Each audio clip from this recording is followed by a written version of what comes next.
중요 기출지문 해설 강의 시작하겠습니다. 자, 1번에 보면 이게 나오죠. 뭐가 나오냐? 부동산 시장 하면서 정보의 비대칭성이 나왔어요. 우리는 이제 어떻게 해야 돼요? 이 정보가 비대칭이죠. 그래서 이제 예를 들어서 임대인은 정보가 많은데 그 임대 물건에 대해서 임차인은 정보가 없죠. 이걸 정보의 비대칭성. 그래서 전세 사기가 터졌죠. 이걸 뭐라 그래요? 가격의 왜곡 현상이 발생할 수 있다. 이 얘기가 이 얘기입니다.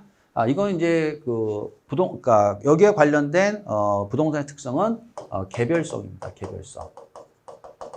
개별성. 이렇게 알고 계시면 돼요. 자, 그 다음에 이제 2번 볼까요?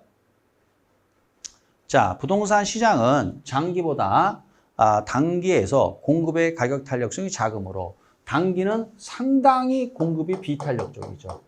그렇죠? 비탄력적이에요. 그래서 신규 공급은 장기에서 가능합니다. 그래서 단기에서 수요와 공급 조절이 장기에 비해서 곤란하죠. 그래서 단기에서 항상 문제가 되는 게 뭐예요? 만약에 이제 공급이 잘 안 되잖아요. 단기에서는. 근데 수요가 증가하면 가격이 급등해요. 단기에서는. 그래서 가격 왜곡이 발생할 수 있어요. 가격 왜곡. 단기에서는 가격 급등. 이 가격 왜곡이 발생할 수 있다. 문제가 되는 건 장기가 아니라 단기예요. 장기적으로 신규 공급이 가능하니까 관계가 없죠. 자, 그 다음에 3번. 부동산 시장은 규모, 유형, 품질, 가격, 기타 등등에 따라 세분화되고 지역별로 구분되는 특성이 있다. 맞는 말이죠? 그래서 이제 결국 어떻게 돼요? 이걸 하나하나 전체 부동산 시장이 있으면, 그렇죠? 뭐 예를 들어서 40평대, 30평대, 20평대 아파트 시장. 그 다음에 매매 시장, 그 다음에 전세 시장, 또는 월세 시장. 이런 식으로 시장 나눌 수 있죠. 그래서 이 하나하나 시장을 우리가 뭐라고 그래요? 부분 시장 또는 하위 시장이라 하죠. 그래서 이제 이러한 세분화 현상이 나타나고, 그 다음 부분 시장별로 어떻게 돼요? 경기 양상이 같다, 다르다 하셔야 되겠죠. 4번을 보면 이제 뭐가 나오냐면 이제 이거는 이제 뭐냐면 이런 얘기예요. 매수인의 제한 가격이라는 건 뭐예요? 매수 호가, 불을 가격화. 그 다음에 이제 매도인의 요구 가격은 뭐야? 매도 호가가 되죠. 그래서 네이버에 부동산에 보면 물건하고 그 다음에 이제 매물이죠. 매물하고 이제 가격이 쭉 써 있는데 그 가격이 뭐예요? 매도인의 요구 가격이에요. 이걸 매도 호가라고 그래요. 부를까? 매도 호가. 쭉 있죠. 근데 그 가격이 거래되는 건 아니죠. 실제 거래 가격은 그거보다 낮을 수가 있어요. 대부분. 왜 그래요? 매수인의 제한 가격이 매수 호가죠. 절충을 하잖아요. 누가? 중개업자가. 그 얘기고. 자, 5번을 보면 부동산 시장은 불안전하더라도 할당 효율적일 수 있죠. 완전 경쟁 시장은 당연히 할당 효율적이고, 부동산 시장은 불안전하지만 정보 시장이 공개돼서 초과 이용과 정보 비용이 일치한다면 할당 효율적일 수 있다.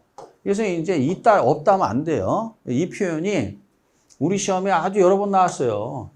이 표현, 이거. 잘, 이제 알고 계시기 바랍니다. 그 다음에 이제 나오는 게 6번. 배보의 최소 비용 이론 나왔어요. 공업 입지죠? 그럼 공업 입지가 나오면 1바가 누구냐? 1바가 배보의 최소 비용 이론. 2바가 래쉬의 최대 수요 이론이에요. 그러니까 래쉬가 배보의 이론을 비판하고 나온 거예요. 그래서 이렇게 족보를 좀 아셔야 돼요. 최소 비용 이론 나오면 어떻게 해야 돼요? 이제 뭐가 나와야 돼요? 운송비, 노무비, 그 다음에 집적이익인데 요거 최소, 요것도 최소. 근데 집적이익은 최소가 아니라 이건 최대라고 그랬어요. 그렇죠? 이렇게 이제 최대입니다. 이거는. 이런 것들을 고려해서 비용이 최소화되는데 그래서 어떻게 해야 돼요? 최소 비용 이론이죠. 자, 7번에 넬슨 나왔어요. 넬슨이 나오면 소매 입지 이론이죠. 소매 입지 이론. 뭐가 나와야 돼요?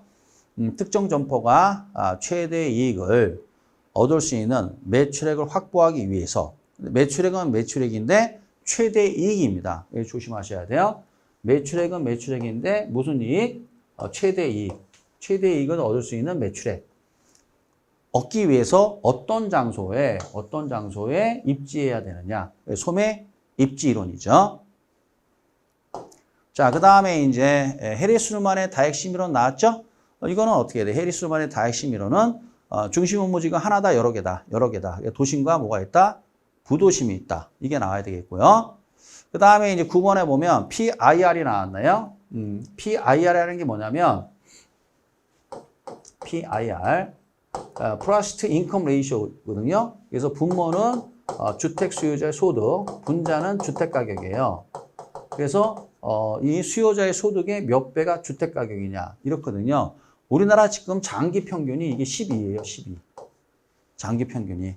그럼 12이면 어떻게 해야 돼요? 만약 연봉 1억이면 주택 가격은 12억이라는 얘기죠. 이게 평균이라는 얘기예요. 그런데 여기서 보면 이제 주택 가격과 이게 소득 일정할 때 주택 가격과 PIR은 플러스 관계예요. 그런데 소득은 일정한데 만약에 지금 집값 많이 올랐잖아요. 많이 오르면 PIR이 커져요. 그래서 지금 18까지 올라갔어요. 이렇게. 그럼 이 얘기는 무슨 말이에요? 집을 사기가 쉽다, 어렵다? 엄청 어렵다는 얘기죠. 이 얘기가. 그래서 PIR이 크면 클수록 집을 사기가 어렵다는 얘기고 작으면 작을수록 어떻게 해야 돼요? 구매하기가 쉽다는 겁니다.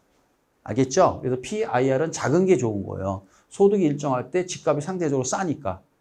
그래서 지금 어떻게 해야 돼요? 이 서울은 어떻게 됩니까? 초등학교, 중학교에 학생 수가 줄고 있어요.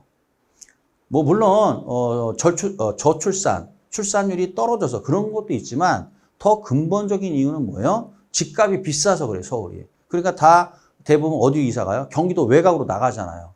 그러니까 서울은 점점 어떻게 돼요? 고령화되는 겁니다. 급격히. 왜요? 집값 때문에 그런 거예요, 이게. 그래서 그때 따지는 게 PIR입니다. 그래서 요거 중요하니까 잘 챙기세요. 자, 그 다음에 이제 10번 보세요. 요구 수익률은 어떻게 돼요? 요구 수익률은 무위험률 플러스 위험할증률 플러스 예상된 인플레이율인데 무위험률이라는 게 뭡니까? 무위험 자산의 수익률, 정기금이나 국공채 이자율을 얘기하는 거 아니에요? 금리가 상승한대요. 여러분, 지금 금리가 오르고 있지 않습니까? 금리가 오르면 어떻게 해야 돼요? 정기금 이자율도 지금 오르고 있죠? 그럼 오르면 어떻게 해야 돼요? 무위험률이 커지니까 요구수익률도 커지는 거죠. 그렇죠? 네, 그래서 맞다 이렇게 되는 겁니다. 여기까지 설명을 했습니다. 자, 해서 이제 중요 기출지문 해설 마치도록 하겠습니다. 자, 수업 듣느라고 수고 많으셨습니다.